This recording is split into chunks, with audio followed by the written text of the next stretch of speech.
Well, I've always been fascinated that through history and even in the current climate, that normal people, good people with a set of normal values and a good moral compass, can be affected and influenced by media and drip feeding of political rhetoric to accept things, to behave in a certain way, which in the cold light of day flies in the face of who they are and the way they would normally treat people. And often by the time they wake up to the reality of what they've been persuaded or influenced to do, it's too late because the lunatics have already taken over the asylum, I suppose. The film's about Janelle, lead character, who finds herself in this situation where she is compelled to take part in this ridiculous event and doesn't accept it, whereas all the people around her do. And it's about her voice and her influence on my character in the film to question his acceptance of this normality,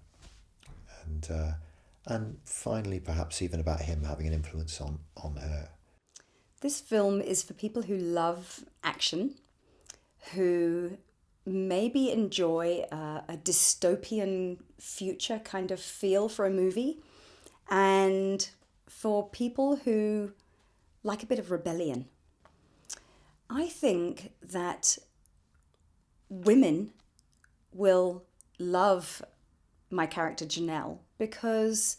she represents the kind of woman who is not going to take it lying down, who's not going to give up. And, you know, women nowadays, and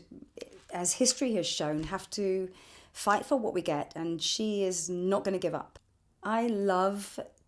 Janelle because she fights against the odds,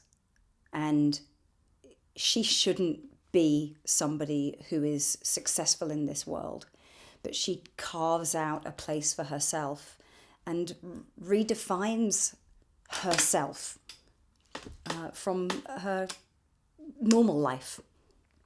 I think the biggest challenge has been not only filming during COVID, but the fact that we've had to film both in Bristol, England, and in Seattle, Washington, in the States.